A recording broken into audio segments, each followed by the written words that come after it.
D&D isn't a game. It's a mindset. If it means overhauling everything and playing an entirely different game and still calling it D&D, then go for it. This is the sentiment in the video that I disagreed with the strongest, mostly because it strongly goes against like my feelings on TTRPGs. D&D is a product. It's a piece of merchandise.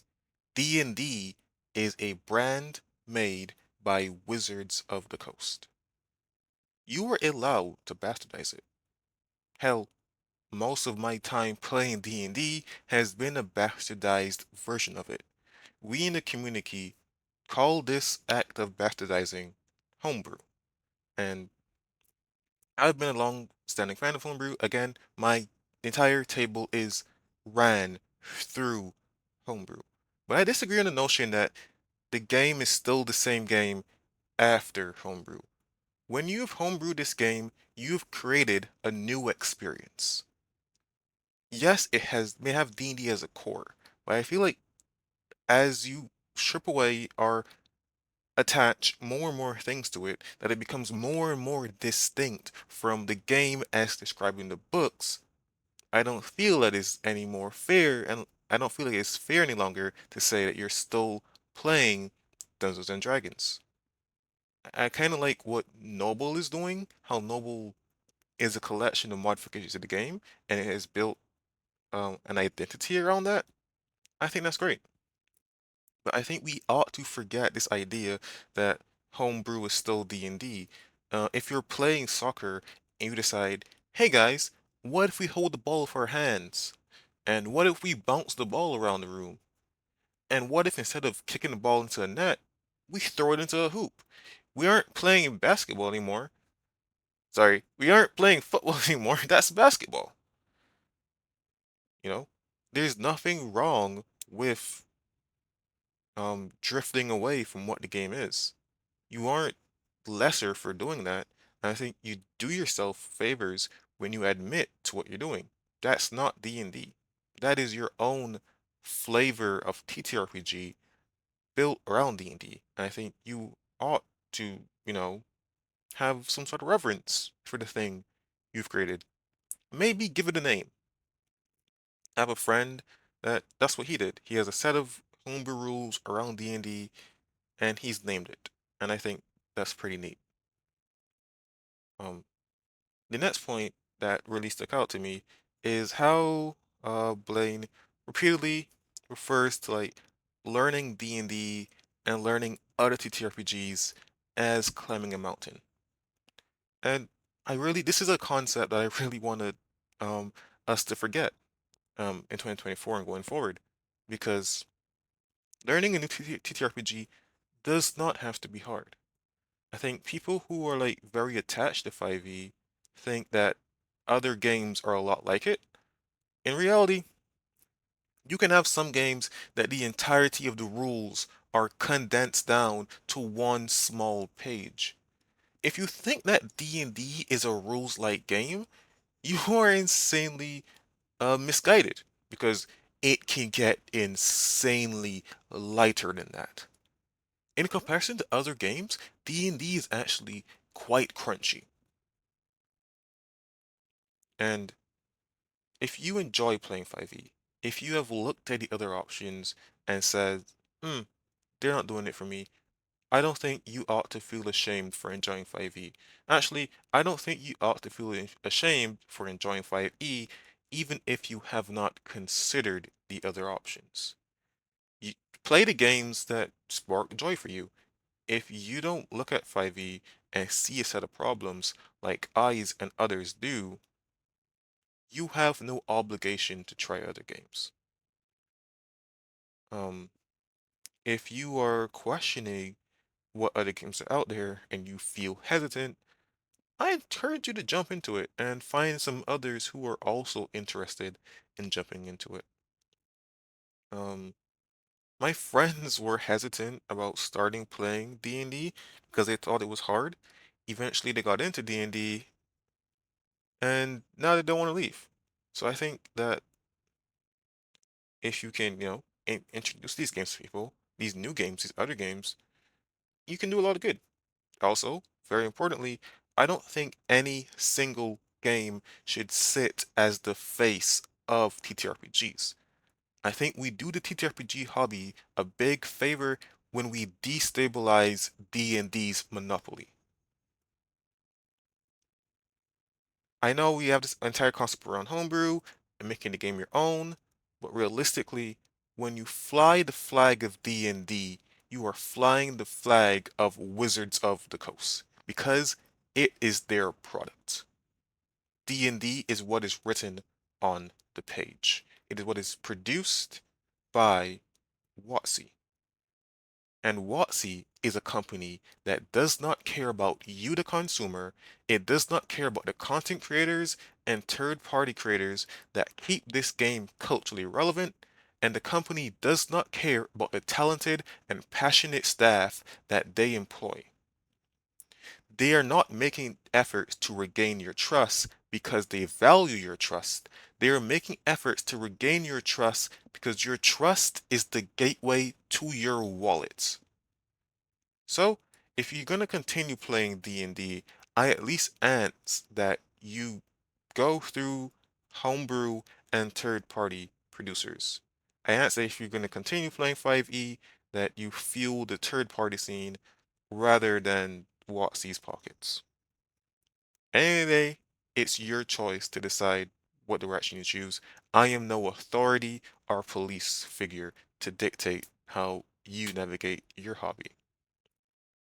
Um, In the video, he makes mention of Critical Role and Stranger Things being the thing that sparks D&D's renewed success.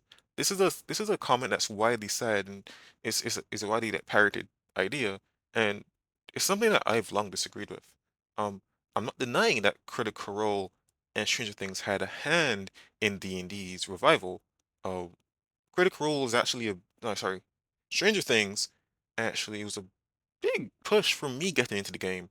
Um, because around that summer, like Stranger Things and some other shows I was watching featured D&D, and then I went to a convention and D&D was there, and I gave it a shot. But I think the biggest force in D&D's revival is not either of these two engines. I think the biggest force of D&D's revival is its fans, like the larger community. I think it's the early channels like David Chappie and the Yam Layer that made their educational how to do X, Y, and Z in D&D videos.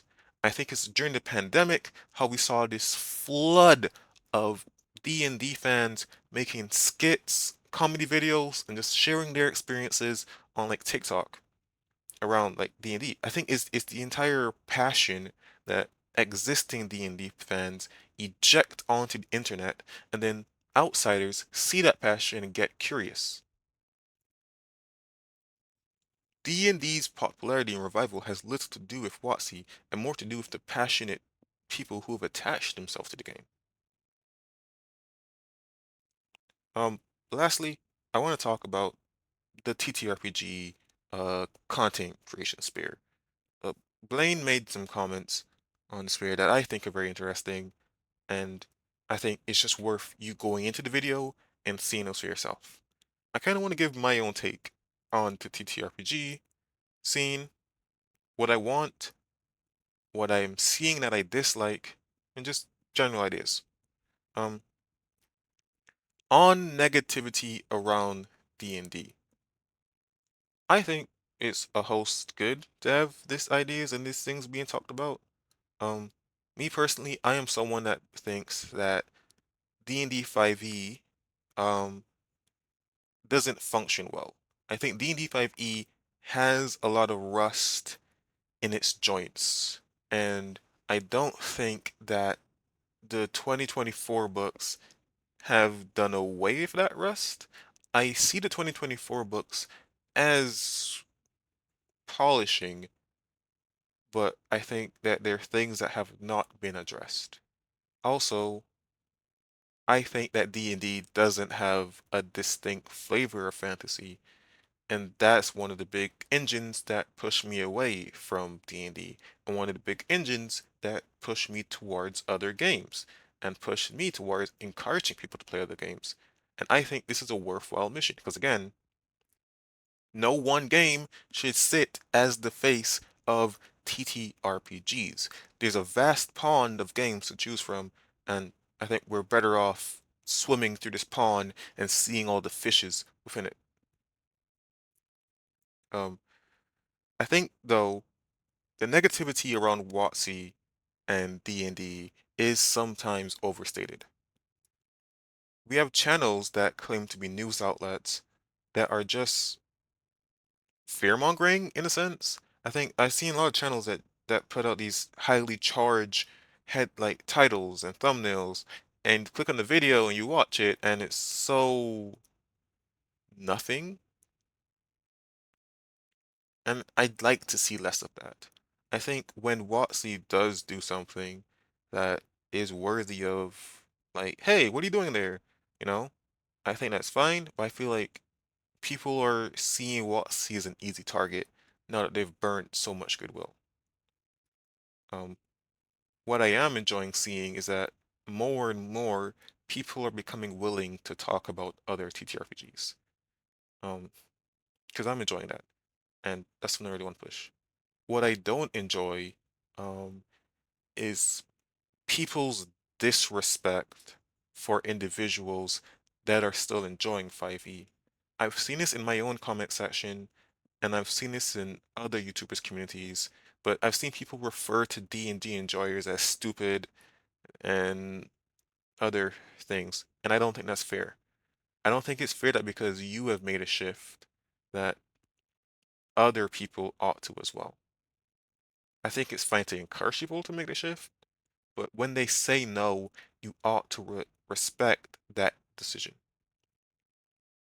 And I would like D&D YouTube to just simply be deconstructed to become a subset of TTRPG YouTube.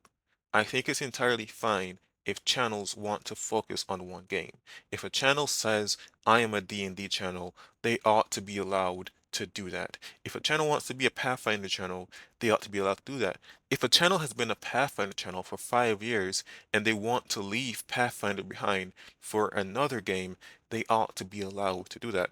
I think the TTRPG space and the YouTube space, the content creation space in general, ought to return to a phase where people are simply talking about their passions. I want the landscape to simply be, hey, I am enjoying XYZ and here's why. Hey, I don't enjoy ABC, and here's why. I want people to simply have respectful discussions rather than shouting matches.